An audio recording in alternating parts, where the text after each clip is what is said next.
આજ રોજ અમે racecourse Alkapuri doctor Baba Saheb Ambedkar ભવનથી doctor Baba Saheb પ્રતિમા અને ત્યાંથી કલેક્ટર કહ્યું ચાલતા પહેલાં રેલીનું આયોજન કર્યું છે। આ રેલીનું આયોજન યુજીસી એક્ટ પર જે સુપ્રીમ કોર્ટના જજોએ રોક લગાવી છે, અમારો સુપ્રીમ કોર્ટનો વિરોધ નથી, પણ અમારો વિરોધ છે સુપ્રીમ કોર્ટના જજો પર।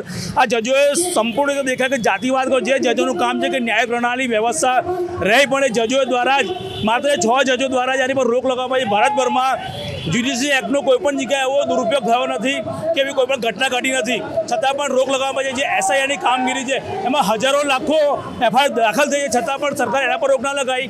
રોક કોના પર લગાવી? જે આ દેશ તો એકદમ કમજોર વર્ગ છે, અને યુજીસી એક્ટ તો ખાલી માત્ર જે કોઈ વર્ગીકરણને શોધ કરી, ખાલી યુજીસી એક્ટને આ લોકોને પહેલાં એ આવ્યો હતો કે અમે આને સ્ટે લાવીશું। એકચ્યુઅલમાં એસસી એસટીના છોકરા પર જે અધિકાર હતા એ અધિકાર રોકવાનું કામ થયું છે। જે જૂની એક્ટ હતી એક તેમને પ્રોટેક્શન હતું, પણ એ એક પણ હવે સ્ટે કરી દો, એટલે અમારા જે બાળકો છે ઓર ભણતરમાં ડાઉન જશે, અમારા બાળકો સારા ઓફિસર ના પણ। એટલા આ મનુવાદની જે બુદ્ધિ માત્ર દેશના મૂળ નિવાસીઓને હંમેશા ગુલામ બનાવી રહી છે, અને આ અમે હરગીઝ ચાલવા દઈએ નહીં। જો અમારી વાત હવે સુપ્રીમ કોર્ટ કે દેશની ન્યાય પ્રણાલી નહીં માને તો આવનારા સમયમાં ગુજરાતભરમાં ખૂની આંદોલન ખેલવાની અમે તૈયારી કરીએ છીએ। જય ભીમ।